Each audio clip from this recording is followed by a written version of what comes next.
ચલો first year ની અંદર એવું એસ્ટિમેશન છે કે 60000 યુનિટ સેલ થાય છે ટેલિફોનના અને સેકન્ડ યર ની અંદર એસ્ટિમેશન છે કે 50000 યુનિટ સેલ થાય છે પણ ભાઈ એના માટે એક કમ્પોનન્ટ જે ટેલિફોન આપણે મેન્યુફેક્ચર કરવું છે એના માટે એક કમ્પોનન્ટ કે જે અત્યાર સુધી આપણે શું કરીએ છીએ બહારથી પરચેસ કરીએ છીએ કેટલામાં 106 રૂપિયામાં મેનેજમેન્ટે ડિસાઈડ કરવાનું છે કે આ કમ્પોનન્ટને ઘરે બનાવવું મતલબ કે ઇન હાઉસ ફેક્ટરીમાં પ્રોડ્યુસ કરવું કે બારોબારથી 106 માં લઈ તો ભાઈ મેનેજમેન્ટ પાસે બે ઓપ્શન છે કે જો ઇન હાઉસ ફેક્ટરી પ્રોડક્શન કરવું હોય તો બે મશીન બજારમાં અવેલેબલ છે એક છે મશીન A અને એક છે મશીન B એનો ડેટા તમને આપેલો છે હમણાં જ આપણે ક્વેશ્ચનમાં જોયો બરાબર છે તો એ મશીનની કોસ્ટ એની લાઈફ એની કોસ્ટ અધર બરાબર છે બધું ડિટેલમાં તમને ક્વેશ્ચનમાં આવ્યું છે આપણે એના આધારે કમ્પેર કરીને કહેવાનું છે કે જો કંપની ડિસિઝન લે કે ઇન હાઉસ ફેક્ટરીમાં પ્રોડક્શન કરવું છે તો કયા મશીનથી પ્રોડક્શન કરવું મશીન A કે મશીન B અને કે તો બારોબારથી પરચેસ કરી મેઇન તમારી પાસે આટલા ઓપ્શન્સ છે બરાબર હવે as a big cost accountant તમારે કેલ્ક્યુલેશન કરીને પ્રૂફ આપવું પડશે મેનેજમેન્ટ બરાબર તો આપણે શું કરશું તો કે ભાઈ માની લ્યો કે પહેલું વર્ષ છે પહેલા વર્ષમાં આપણને ખબર છે કેટલું એસ્ટિમેશન છે સેલ એસ્ટિમેશન 16000 યુનિટ અચ્છા તમને ક્વેશ્ચનની અંદર fixed overhead other than depreciation મતલબ કે ડેપ્રી સિવાયના ફિક્સ એક્સપેન્સીસ તમને આપેલા છે સી ચેક કરો અધર ફિક્સ એક્સપેન્સીસ કેટલા છે 750 અને 5 lakh પણ ડેપ્રી સિવાયના છે ને તો we have to calculate depreciation also તો કેમ કેલ્ક્યુલેટ કરશું depreciation cost minus scrap value upon number of years બરાબર તો આપણી પાસે સ્ક્રેપ તો કઈ છે નહીં અહીંયા તો ડાયરેક્ટલી શું કરશું cost divided by number of years cost is given already over here 72 lakh divided by 12 years 48 lakh divided by 12 years બરાબર તો આપણે ડેપ્રી મળી જશે મતલબ depreciation is also fixed cost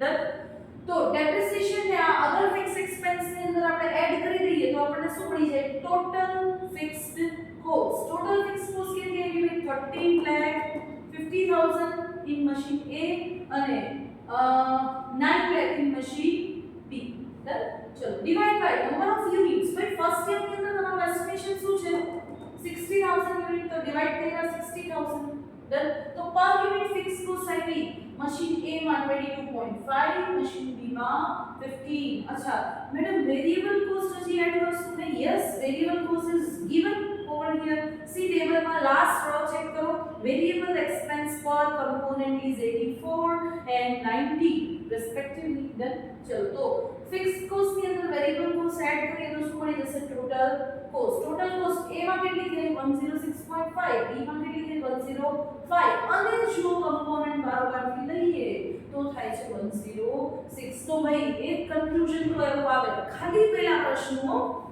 ખાલી પહેલા પ્રશ્નનું કન્ક્લુઝન એવું આવે કે ભાઈ કંપની જો પોતે વિચારે કે ના ભાઈ અમારે ફેક્ટરીમાં જ પ્રોડક્શન કરવું છે આ કમ્પોનન્ટનું તો મશીન A કરતા મશીન B છે એ વધારે સારું કહેવાય રીઝન પર યુનિટ કોસ્ટ કેવી છે આના કરતા પણ ઓછી છે અને બહારથી કમ્પોનન્ટ લ્યો તો 106 માં પડે છે પણ ભાઈ ઉતાવળ કરાય નહીં ખાલી અહીંયા આંકડાની ગેમ નથી રૂપિયાનો ફેર છે it's not a major difference બરાબર તો ડાયરેક્ટ ડિસિઝન નો આપી દેવાય હજી નેક્સ્ટ યર ઓનવર્ડ્સ એ જોવું પડશે ને નેક્સ્ટ યર ઓનવર્ડ્સ ખાલી કેટલા યુનિટ બને સેલ થાય એમ છે બજારમાં 50000 તો ઓકે ફાઇન પહેલા એનું પણ જોઈ લઈએ કે માની લો બીજા વર્ષથી 50,000 યુનિટ સેલ થશે તો કયા મશીનથી આ યુનિટ્સ બનાવવા કંપની માટે વધારે પ્રોફિટેબલ થશે ઓકે જોઈએ ચલો ભાઈ ફિક્સ કોસ્ટ તો રિમેઇન સેમ નો ડેપ્રી પ્લસ ફિક્સ એક્સપેન્સ એટલે ટોટલ ફિક્સ કોસ્ટ તો અહીંયા આપણે જ લેવાય બરાબર ખાલી નંબર ઓફ યુનિટ જે આપણે અહીંયા કેટલા લેલા હતા પહેલા વર્ષમાં 60000 હતા અને બીજા વર્ષથી નંબર ઓફ યુનિટ કેટલા થવાના ભાઈ 50000 યુનિટ તો અહીંયા ચેન્જ આવશે પર યુનિટ ફિક્સ કોસ્ટમાં પહેલા મશીનમાં 27 બીજામાં 89 એમાં આપણે શું કરી દીધી આપણી વેરિયેબલ કોસ્ટ એડ કરી દીધી મતલબ કે ટોટલ કોસ્ટ આવી 111 in machine A machine B કેસમાં 108 અને મશીન C નહીં બટ બારોબારથી કમ્પોનન્ટ પરચેસ કરીએ તો કેટલામાં પડશે 106 માં ભાઈ જો ઉતાવળે ડિસિઝન લીધું હોત ઉપરના બેઝ ઉપરથી કે ના મેડમ ફટાફટ ઘરેથી બનાવાયો મશીન બારોબારથી ના લેવાય બહારથી લો 106 માં પડે ઘરે બનાવો તો 105 માં થાય પણ બેટા પહેલા વર્ષમાં ને બીજા વર્ષથી તો શું થવાનું ચેક કરો ઘરે બનાવો મશીન બી થી. હવે યાર એવું તો ના હોય ને કે પેલું વર્ષ આ બધા મશીન છે બેટા, એ મશીનરીઝ છે કોસ્ટલી હોય. સી ચેક કરો, આ જ મશીન છે તો 48 લાખનું છે. તો પહેલા વર્ષે તમે એમ કહો કે મેડમ એક કામ કરો, પહેલા વર્ષે મશીન બી લઈ લો, પછી બીજા વર્ષે મોંઘું દેખાણું તો એમ કીધું ના ના ઓ બારોબારથી લઈ લો 106. બેટા આ કઈ ગેમ નથી, બરાબર? 48 લાખનું ઇન્વેસ્ટમેન્ટ છે. તો કંપની છે કે એવું ના કરી શકે કે એક વર્ષ ઘરે બનાવીને પછી મશીન વેચી દે ને પછી બહારથી પરચેસ કરે ને. ના ના ના, એવું કંઈ ના થાય. તો તમારે બંને કેલ્ક્યુલેશનને કમ્પેર કરીને કેવું પડશે ડિસિઝન. મેનેજમેન્ટને શું કહેશો ડિસિઝન તમે? તો કે company can purchase machine B for first 60,000 unit for first year for 60,000 unit. ભાઈ પહેલા વર્ષના 60,000 યુનિટ માટે વાંધો નહીં, મશીન બી સારું છે, પણ એવું તો ન કહેવાય ને કે એક વર્ષ માટે ખરીદો મશીન પછી બીજા વર્ષે વેચી નાખો. ના ના, એવું ન કહેવાય. શું કામે?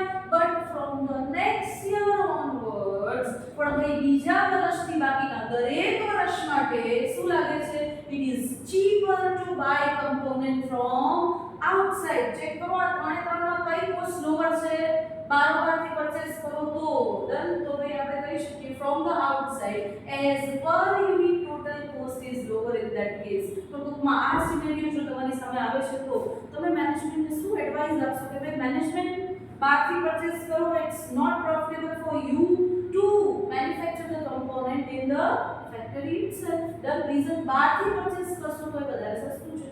ઓકે, હવે માની લ્યો મેનેજમેન્ટ તમને સી ક્વેશ્ચનની અંદર તમને સેકન્ડ પોઈન્ટ એવો પૂછે છે કે what would be your decision in case the forecast of requirement from second year onwards, मतलब કે આ ફર્સ્ટ યર માં તો 60,000 પણ માની લ્યો કે આ 50,000 ની જગ્યાએ ફોરકાસ્ટિંગ કેટલું થઈ જાય 1 lakh કમ્પોનન્ટ instead of ભાઈ ત્યાં ચેન્જ કરવાનો છે 50,000, મિસ્ટેક છે લીધા ડન.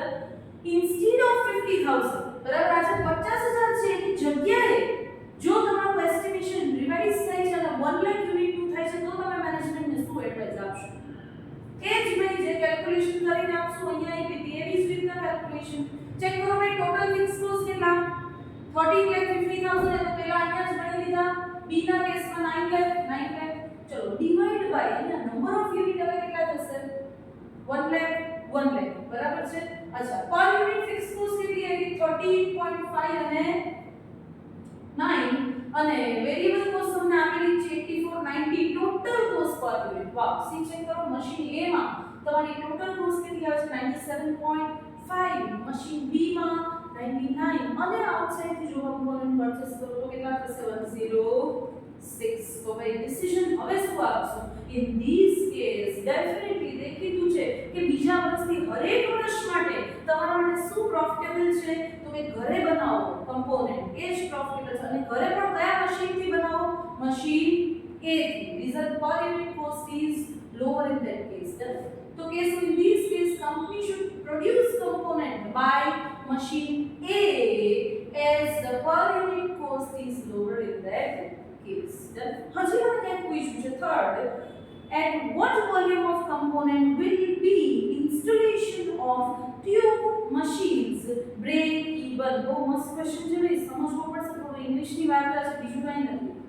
કયા મશીનના આઈ મીન કેટલા યુનિટ ઉપર તમારું મશીનનું ઇન્સ્ટોલેશન છે એ બ્રેક ઇવન ઉપર છે? મેડમ બ્રેક ઇવન ઉપર એટલે કે તમને એવું પૂછે છે કે એવા કેટલા નંબર ઓફ યુનિટ હું પ્રોડ્યુસ કરું કે જ્યાં મને મશીન A કે મશીન B બેમાંથી કોઈ પણ સિલેક્ટ કરું મને કાંઈ ફેર પડવો જોઈએ નહીં. અચ્છા ઓકે, જોઈએ તો બ્રેક ઇવન માટે શું કરશું ભાઈ? આપણી પાસે બ્રેક ઇવન માટે ફોર્મ્યુલા છે. શું કરશું? ફિક્સ કોસ્ટનો અને વેરીએબલ કોસ્ટનો ચેન્જ એલિમિનેટ કરી નાખશું. ડન.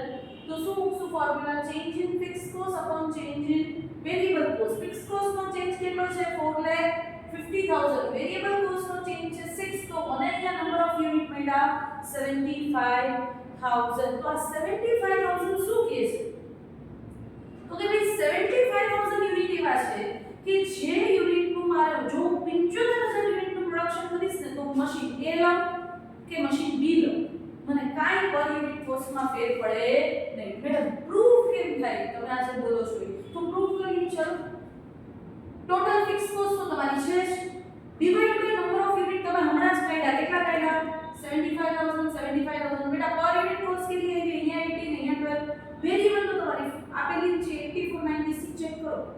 મશીન A લેશો તોય પર યુનિટ કોસ્ટ 102 થશે, મશીન B લેશો તોય પર યુનિટ કોસ્ટ 102 થશે.